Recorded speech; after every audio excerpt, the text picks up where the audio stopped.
Hey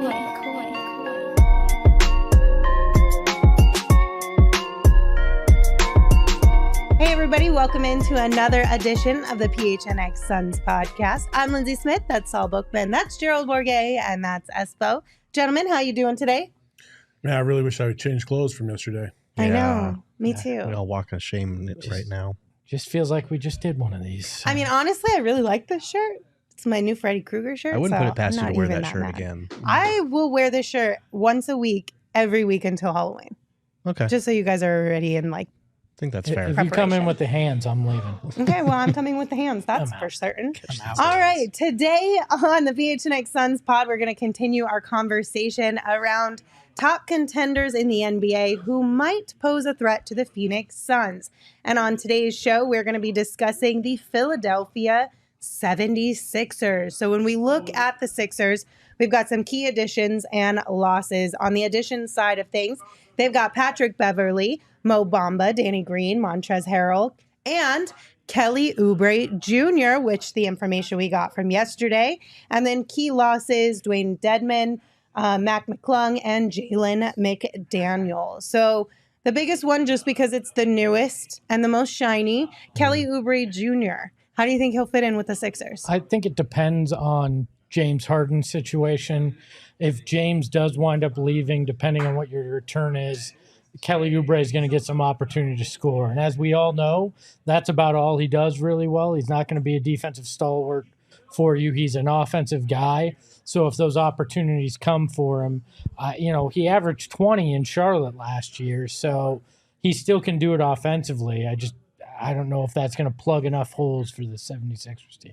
Yeah, if you're Philly, 1 year flyer, it's not going to hurt you that much. They definitely could be in a position where they need a bench scorer or two, someone who can come in as a fourth, fifth option, whatever, and contribute. But expectations should probably be low. He's not changing your prognosis for the upcoming season, especially since you still have the whole James Harden situation to figure out.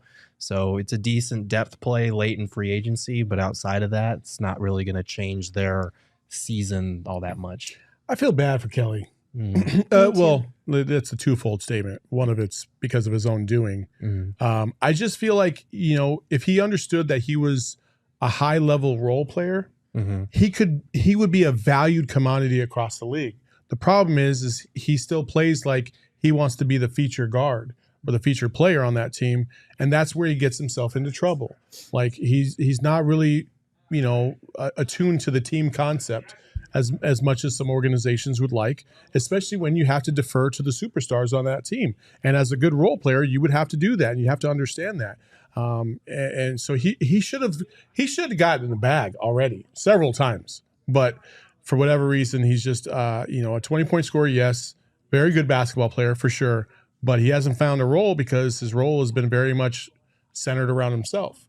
And that's going to continue to be a problem until he figures it out. And now, hopefully this is a spot where he lands, where he realizes that, like, if he plays at a high level as a role player, that could change everything for Philadelphia. But if he's the same Kelly Oubre, and you got Joel Embiid low in the post, and you're like, nah, let it rain. That's going to be a problem. I mean, I legit believe if he accepts that role, he could be a sixth man of the year kind of candidate because usually that goes to a guy that comes off the bench and scores a lot, right? Right. And that's exactly what he could do for a team if he fit into that role and accepted it. So maybe this is one of those surprise, September signings that actually does have an impact because he becomes a very valuable scorer off the bench, but I'll believe it when I see it.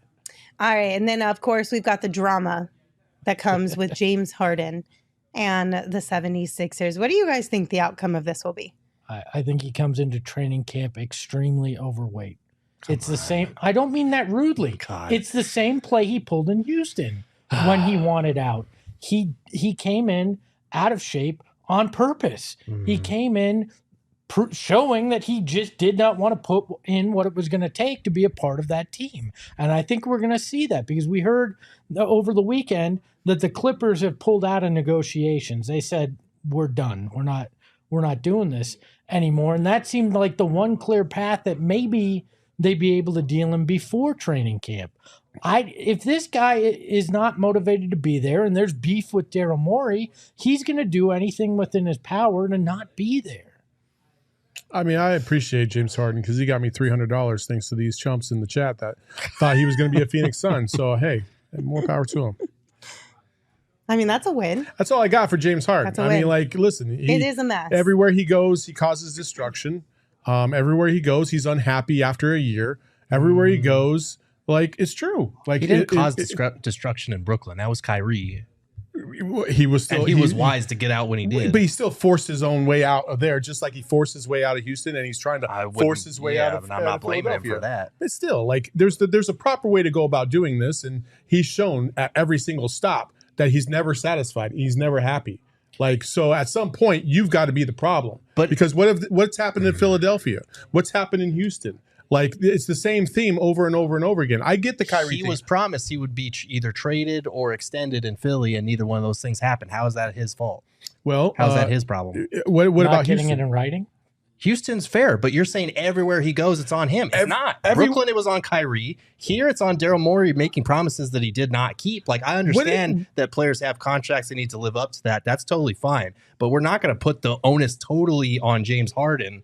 Like, 1,000,000%. I will, because you know why? Because you know what? I think the Sixers probably looked at Harden and the inconsistency that he did show at times down the stretch, especially in the playoffs. You got two different versions of James Harden, one that didn't show up and they lost those games. And then you got primetime Harden where it was like up and down. You didn't know what you were going to get. And I think maybe the Philadelphia 76ers said, you know what? Listen, I don't really feel comfortable renegotiating a contract for a long term because I don't know if this guy's going to be as consistent as we really need to be, especially as he's going through the basically the latter 5 years of his career. Right.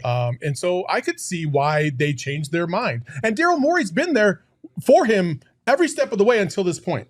But that didn't happen. Like, the whole option thing, the playoffs came before that. So, like, he opted in under the knowledge, the belief that it was still consistent with what they had already talked about. So, like, yeah, you can change your mind, but you should probably have let him know before that. And also, like, if we're going to talk about playoff inconsistencies, A, that's what you're getting with James Harden going in. And B, Joel Embiid didn't show out in that series either. At least in the two games where James Harden played well, they won those games because of him. It wasn't because of Embiid. Like, maybe start with your MVP if that's going to be your line of thinking for not extending Harden. I have a question for you, Saul.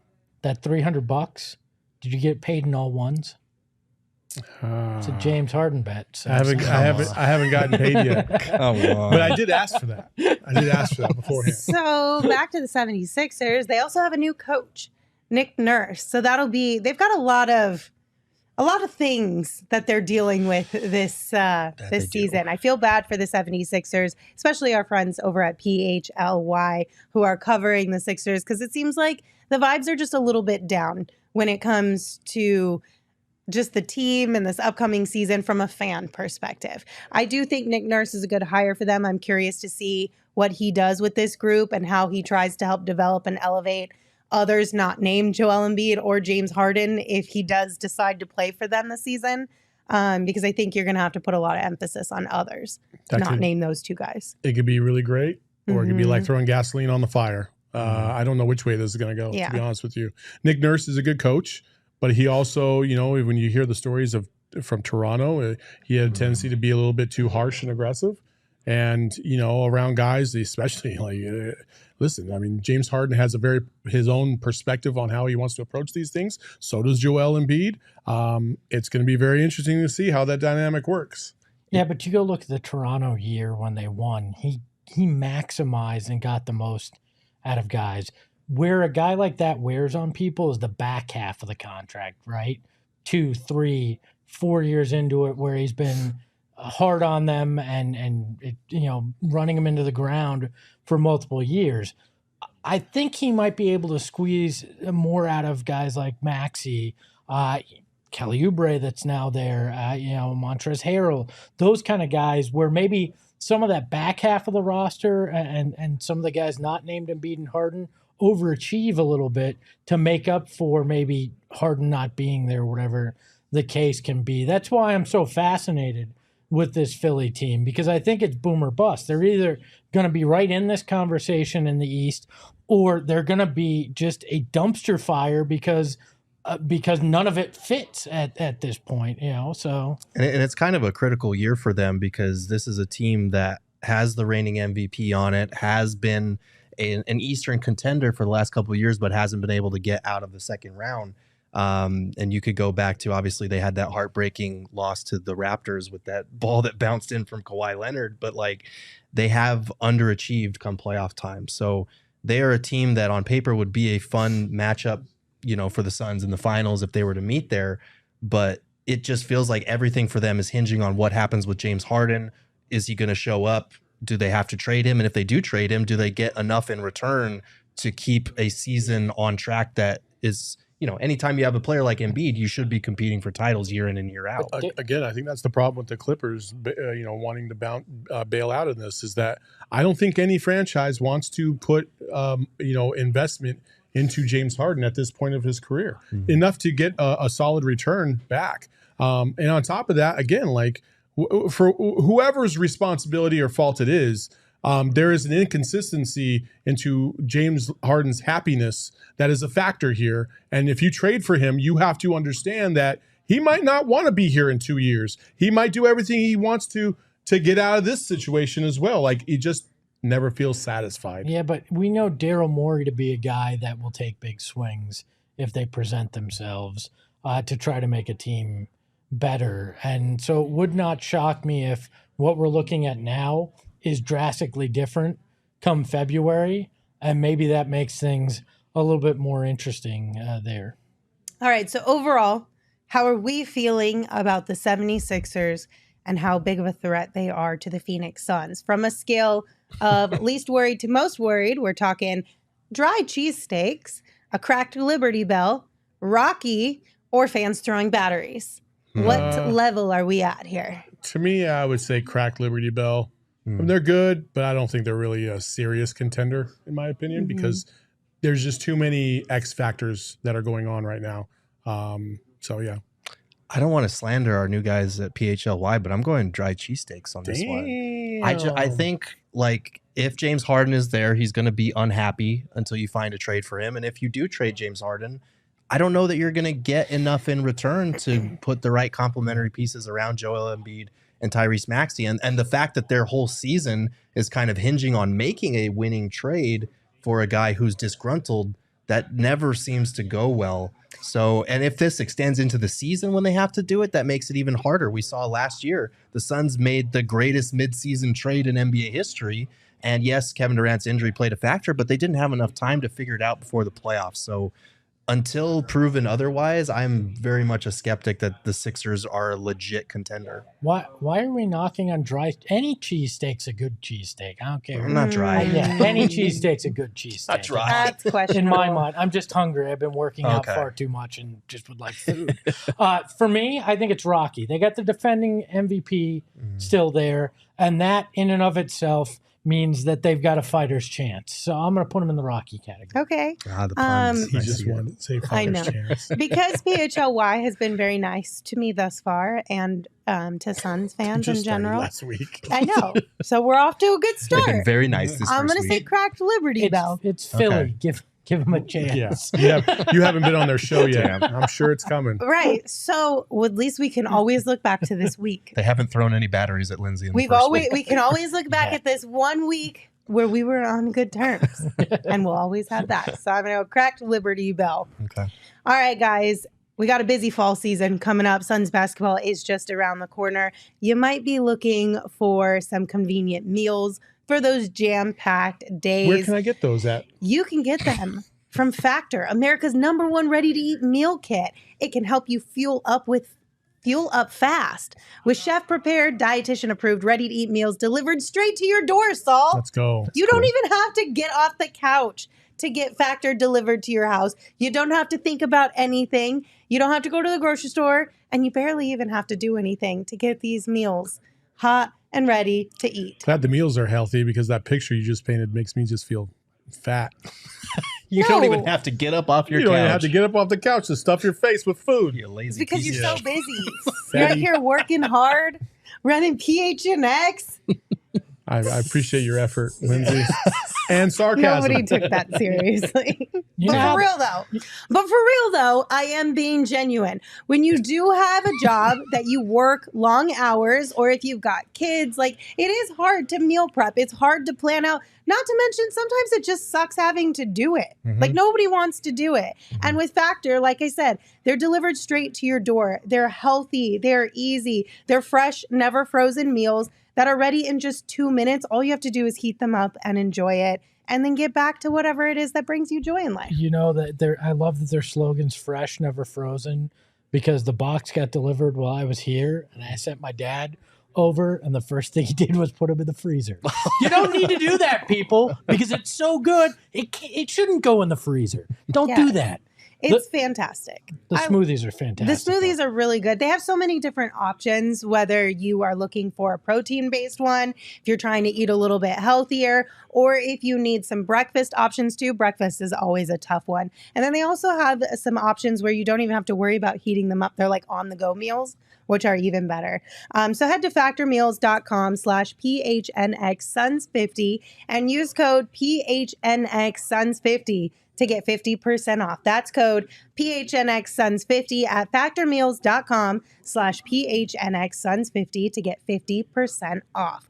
Also, our friends over at BetMGM want to give you $200 in bonus bets. All you have to do is sign up for the BetMGM Sportsbook app using the bonus code PHNX. Then you place your first BetMGM Sportsbook wager through the BetMGM Sportsbook mobile app of at least $10, and you will receive $200 instantly in additional winnings, regardless of your wager's outcome. So don't miss out on this. Again, that bonus code is PHNX. You can check out the show notes for full details. And now you can listen to Shane talk about the disclaimer. Gambling problem? Call 1-800-GAMBLER. Colorado, D.C., Illinois, Indiana, Kansas, Louisiana, Maryland, Mississippi, New Jersey, Nevada, Ohio, Pennsylvania, Tennessee, Virginia, West Virginia, Wyoming. Call 877-8-HOPENY or text HOPENY 467-369 New York. Call 1-800-327-5050 Massachusetts. 21 plus to wager. Please gamble responsibly. Call 1-800-NEXT-STEP Arizona. 1-800-BETS-OFF Iowa. 1-800-270-7117 for confidential help Michigan. 1-800-981-0023 Puerto Rico in partnership with Kansas Crossing Casino and Hotel. Visit BetMGM.com for terms and conditions. U.S. promotional offers not available in D.C., New York, or Ontario.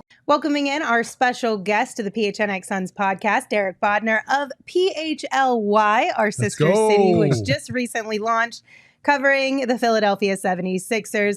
Derek, thank you so much for joining us. How are you doing today? Yeah, it's my pleasure. I'm doing great. I just got back from doing a little recording. Happy to talk a little more Sixers and NBA basketball. I mean, first question everybody's going to want to ask: to Harden or not to Harden? What say you? I think he will be at camp eventually. I think he will have to show up in large part because there is that clause in the CBA where if he doesn't show up, the Sixers can prevent him from effectively becoming a free agent. Whether or not he will hurt a hamstring 10 minutes into it, or whether or not, he will give any kind of effort whatsoever, that I'm very much dubious of. But he will eventually show up. I do not expect this to be resolved before then, and it will be uncomfortable for everyone involved and a headache. What about long-term? How are you feeling long-term with this situation? No, I mean, look, I don't expect this to be mended long-term at all. It might take them into December when something like 20% of the NBA can be traded, or maybe into January where the remaining 20% become trade eligible. It might take a little bit of time for a team to get desperate. I do think he is eventually going to be traded. I think the rift between he and Morey, and that's really what it is. It's not about Harden and any of his teammates. It's not about Harden and Nick Nurse. It's all about Harden and his expectations coming in. And the fact that they weren't met contractually, I don't necessarily expect that to be mended at all. I certainly, if you were telling me, is James Harden going to be on the roster after the trade deadline, I would have a hard no. I definitely do not think that's going to happen. Do you have any idea in terms of what trade suitors might make sense in terms of giving the Sixers the return they need to keep a season with title aspirations on track versus making Harden happy as far as where he's trying to get to? Yeah, well, I mean, certainly the number of suitors who need a point guard, would want James Harden on his next contract, are close enough to winning where they will put up with his nonsense. That group has to be pretty small. There can't be that many teams out there. Otherwise, this wouldn't have played out the way it did in free agency. I think it's smart for him to target the Clippers because they are desperate, because they really have to build a winner before that new stadium comes in, because there's so much upheaval, so much change that could be happening with them over the next couple of years. And because Steve Ballmer, if he thinks he can win, he will spend whatever money is necessary. He will spend the money necessary to keep a winner around. I think Harden is smart in targeting them as a team that might give him his next contract. The only other team we've really heard over these last couple of months that's really reached out to the Sixers in any real capacity are the New York Knicks. Are there going to be more teams that will come to the forefront later on? Probably. I think there'll be some teams who won't be as good as they expect to be. Some teams who are maybe better than they expect to be and want to try to pounce on that. But I do think Harden, because of his antics over the last couple of years, because this is the third team in a row that he has asked himself out of, because of all the concerns over how he will age into his mid-30s, I don't expect that to be a very wide market. It's just whether or not you can get one team that's desperate enough. And maybe the Clippers eventually be, but I think they realize right now that they're a team of one. So why outbid the market? Well, Nick Nurse is obviously inheriting this mess as the new head coach of the 76ers. What did you guys think of the hire, and what do you kind of expect from him going into year one? Yeah, I thought it was an interesting hire. On the one hand, the Sixers are, and probably the right hire. I think he was probably the best coach on the market. On the one hand, the Sixers are not built how Toronto was built at all. Toronto was a team of 6'8" forwards who, could really play that aggressive style of defense. Whereas the Sixers are a very unathletic team, but they have a lot of shooting and they have a big man who you can funnel the opponent into. So they're almost complete opposites of what sorry, my cat is.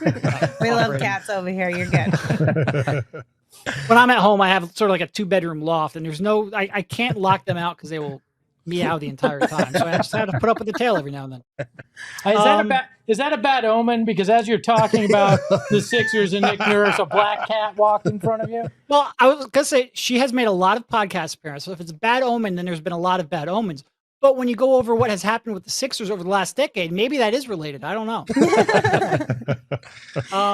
No, I think Nick Nurse is interesting because on the one hand, Toronto had really no shooting whatsoever. They were one of the worst shooting teams in the league last year. And I don't think that's the way he wants to play at all. So I think he's looking at the Sixers, and especially if James Harden can play and create some of those easy shots for his teammates. I think he's looking at this and probably going, man, this is something I haven't had in a long time. On the other hand, what he did defensively is going to be so drastically different that I have a lot of belief in Nick Nurse as a coach and someone who can adapt to what he has. And I'm really interested to see what he cooks up. Because that Toronto team was borderline reckless at times defensively, but they had the athletes to sort of make it work. What do you think the Sixers' biggest strength is coming into this season? Well, I mean, they do have the reigning MVP, so it's probably him, I would say. I think in terms of translating that to the postseason, it's been tough. And Joel Embiid's always had sort of like a struggle of maintaining his effectiveness in the playoffs. Part of that is because he's always been injured. And a lot of times it's not even, like chronic use injuries. It's he got a thumb stuck in an opponent's jersey in the first round, or Pascal Siakam hit his eye socket with his elbow and blew it up. He's been really unlucky in that regard, but he's never translated that to the postseason. But clearly, like, they have an identity offensively in the regular season that works. They've pretty much been a 50-plus win team every time that Joel Embiid's been healthy for a season. And they have a lot of shooting around him. And historically, that's been a really, really good combination, at least as long as Joel Embiid has been able to control the game. He is a player who has gotten a lot better as a passer, a lot better at using double teams to create scoring opportunities for his teammates, a lot better at reading double teams and triple teams sent his way in the regular season. And that's a big qualifier. But in the regular season, I mean, this team is going to be they're going to, even if James Harden doesn't suit up, I think they're going to win 50 games or at least close to it. It's, do they have enough shot creation? Do they have enough talent around him to do that in the postseason? You talk about talent around him. I know everybody wants to point to James Harden about being that secondary piece to Joel Embiid, but you got a guy in Tyrese Maxey, and the evolution of Tyrese Maxey is a very real thing. What are you expecting from him this year? I mean, do you expect him to make the All-Star team? Do you expect him to be that secondary player to Joel Embiid throughout this season? Yeah, I mean, if you're going to diagram a way for the Sixers to be a title contender, even without James Harden, a lot of it really does fall on Tyrese Maxey. Not just as a scorer, and like he could end up scoring 23, 25 points per game on pretty good efficiency. He's really become one of the better shooters in the league, not only in volume, not only in percentage, but in diversity. Like he can hit the step back, he can hit the pull up, he can hit off the catch, he can hit a 30-footer. He's really got every shot in his bag. What he really needs now is to become good at running an offense, to have the creativity to create shots for his teammates, to take the pressure that he puts on the rim and create easy scoring opportunities for those around him. Because if he does that, then all of a sudden team building around him gets a lot easier. And I think once we start looking in the future, especially when some of these changes take place, especially when, we start talking about double aprons and the limitations that puts on a team in future years, really what you need is your two stars to be perfectly complementary of each other and be able to put role players around them. It's going to get hard to stack the 3-4 stars we've seen in the past. And the Sixers can have max cap space next summer, depending on what they do with Harden, depending on what they do with Tobias Harris. If you have a true legitimate floor general and elite perimeter scorer in Maxey to build off of Embiid, finding complementary pieces around them becomes much easier. It really changes the entire complexion of the team. But they need him. He's never really shown the ability to consistently create looks and to, see ahead, see multiple steps ahead in a game to be that floor general. That's really what they need from him. To your point about next summer, obviously, when you look at James Harden contract, Tobias Harris contract, and possibly future flexibility, do you get the sense that for Joel Embiid, there's a level of concern about his happiness, or is it kind of looking ahead to next summer, this upcoming season, and see how they build and what they're able to do in the next year or so? Yeah, I mean, look, I don't think they're comfortable entirely with. Here's what I'll say. I don't think any team with a star is truly comfortable long term. Even someone like Milwaukee, we're seeing right now play out in real time. A team that won a title is now getting these sort of like threats or however you want to phrase it, being thrown at them by Giannis. And they very recently won a title. You look at it with Dame, everyone thought he would never have a tipping point. Well, we found the tipping point. And whenever you have a star, whenever you have someone in an MVP conversation, it's always, well, if we don't win now, what does that mean for the future? Is there going to become a tipping point for Joel Embiid? And I don't think the Sixers feel like they're at that point yet. I don't think they feel like they're necessarily at the precipice of that point yet. Joel Embiid has, I think, expressed a lot of interest in playing for Nick Nurse. He believes in Tyrese Maxey, and he wants to win in Philadelphia with the only team that's been only city that it's been a home for him throughout his NBA career. I think all that is true, but they also recognize that can change. That's something that everyone said about, Lillard, like I said. It's something that I think a lot of people hope for with Giannis. There's always that it's a cloud hanging over you when you have someone of this caliber, unless you're someone like the Warriors. That's the exception. All right, let's assume the black cat didn't jinx either of us, and we're looking at a Suns-Sixers final. There we go. How do you think that would play out? How do you like the matchup from your end and from Phoenix's end? Yeah, I mean, look, I think everyone would make Phoenix the favorite in that regard. But then again, if the Sixers even made, we're talking about a team that's never gotten out of the second round of the playoffs with this core. So if the Sixers made it that far, clearly a lot of things went right for them as well. But just even looking at the Sixers, they're really low right now on wing defenders. They really, unless you're talking about Daniel House, they just don't have many stopper types. Even in the starting lineup, PJ Tucker started last year. He's 38, I think. And if he doesn't start, then you're probably starting a 3-guard lineup of Harden, Maxey, and Melton, which is really small and doesn't have a lot of positional versatility. I think they would have I think everyone's going to have a real tough time slowing Phoenix down. But the Sixers, very specifically, I don't know how they would match up. And I'm not really sure. We can talk about Nick Nurse and his creativity and boxing one and all the stuff that he's tried in the past.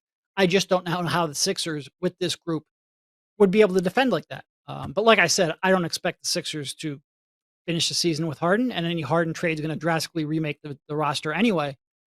But I think that would be if you're saying that the Sixers exceeded expectations, made the finals, I think Phoenix would probably be a pretty bad matchup for them, just because they just don't have the perimeter defenders, and especially the someone to defend forwards and big guards. It would be a tough matchup. So I get the sense that the fan base is a little bit down right now, vibes wise, when it comes to the Sixers. And I'm sure the James Harden situation kind of adds to that.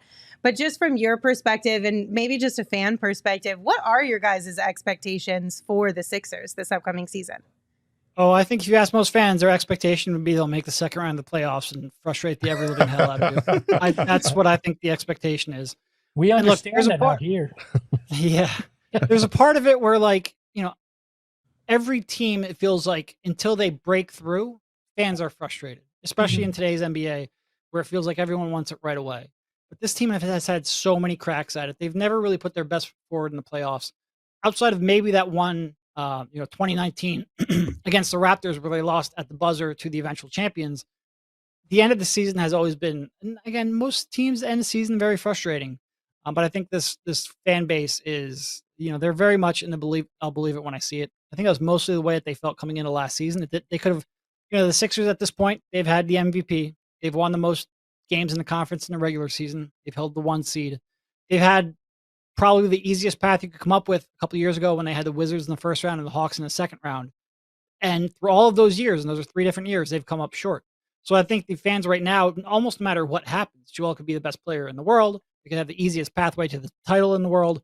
Nobody's really going to believe it until they push through that barrier. So, yeah, I think most fans coming into the season expect pain. Well, Derek, we wish you the best of luck as long as you're not playing the Suns, both for the 76ers and for PHLY. Hopefully you guys have a wonderful first season over there. We're really looking forward to seeing your content. And thank you so much for joining us. Yeah, thank you. I appreciate it. Anytime. Shady Rays, guys. Shady Rays is premium polarized sunglasses and gear that is built to last. And Shady Rays, exclusively for all of you, is giving out their best deal of the season. Just go to shadyrays.com and use code PHNX for 50% off 2 or more pairs of polarized sunglasses. Try for yourself the shades rated 5 stars by over 250,000 people. Also, I want to give a shout out to our friends over at Burrito Express for delivering burritos this week. Makes a Monday a lot better when you show up to work and you got Burrito Express in the break room. Like, could not be a better way to start the week. Make sure you check out our friends over at Burrito Express. They've got multiple Valley locations and they are fantastic in the community and they support ASU athletics and athletes, and we love them for that. So grab a burrito and follow Burrito Express on Twitter at BurritoEXP. All right, gentlemen, to round out today's show, I want to talk a little bit about Kevin Durant because I think that's another aspect of this Suns team. Like, we know what Kevin Durant brings. We know how amazing of a basketball player he is. But do you feel like there's a small group of people who maybe are underrating how good Kevin Durant will be with the Sun squad now that he's had a full offseason with them, will have had a full training camp and an entire season to build that chemistry with these new guys? Yeah, it's every other fan base in the West. They all are underestimating who Kevin Durant is and what he means to this roster, being able to build that chemistry. Go ahead. I was going to say, I think you mentioned it on Monday's show, talking about how that's one of the biggest things that could change in a potential Suns-Nuggets series from this year to last year, was just having a Kevin Durant who's more familiar with his teammates, more familiar with, offense, defensive schemes, all that stuff. And with a full offseason, with a full training camp, hopefully a fully healthy season, we'll get more of that. Even if he misses 15 to 20 games for whatever reason, like, as long as he's healthy come playoff time, he'll have had a full season this time.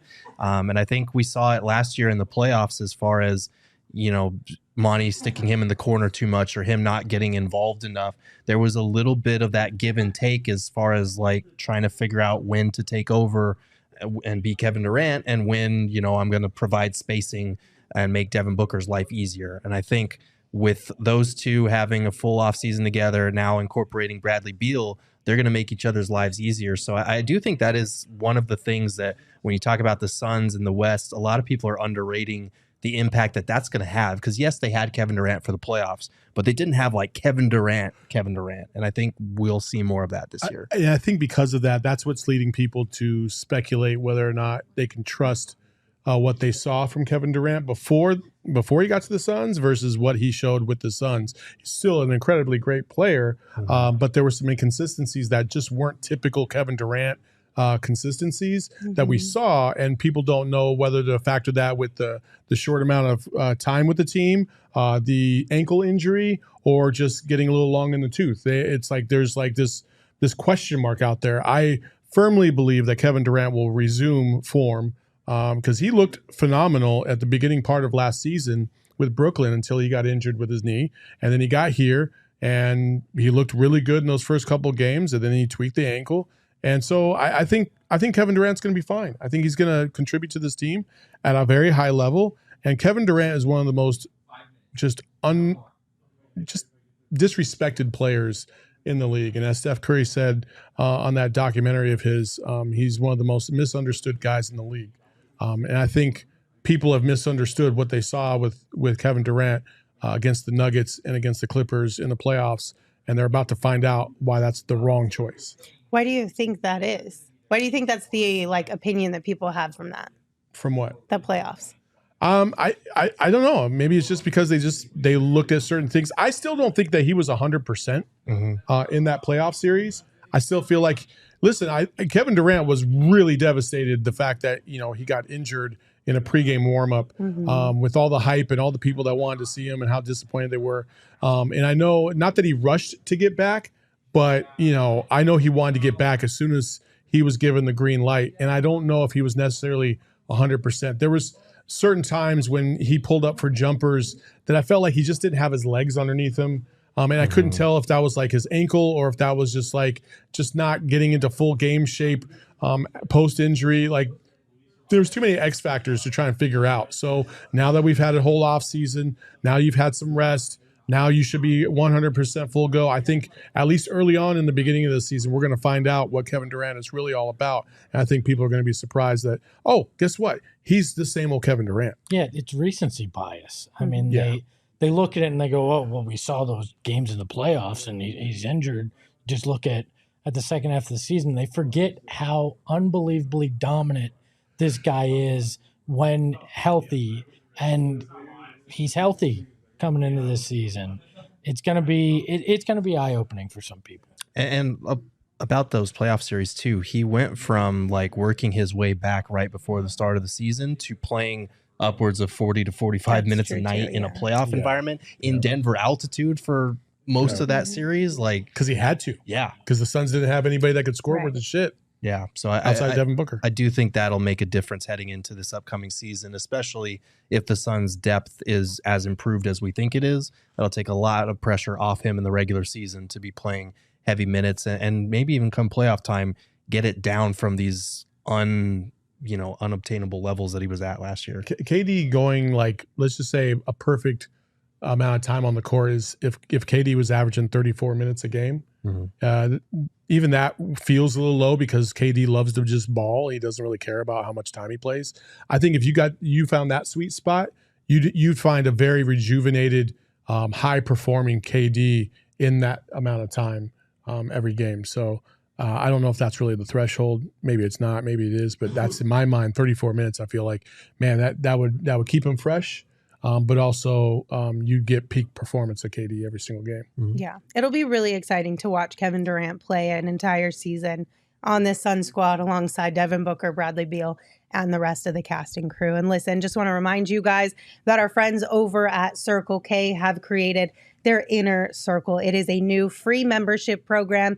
And when you join, you can save 25 cents per gallon on your first 5 fill-ups. You get every 6 free on a selection of Circle K products, including pizza, coffee, ice cold fountain drinks, and more. So join Inner Circle for free by downloading the Circle K app today. Terms and conditions apply at participating locations. Visit CircleK.com for details. Also, if you have not checked out GoPHNX.com lately, be sure to check it out. There's a lot of great written content over there. You can sign up to be a PHNX diehard over there. And of course, you can check out our shop over at GoPHNX.com as well. Plus, when you're looking at this Cardinals season, make sure that you reserve your tickets for our free PHNX Cardinals away game watch parties. You can join us every game at the BetMGM, every away game at the BetMGM Sportsbook at State Farm Stadium.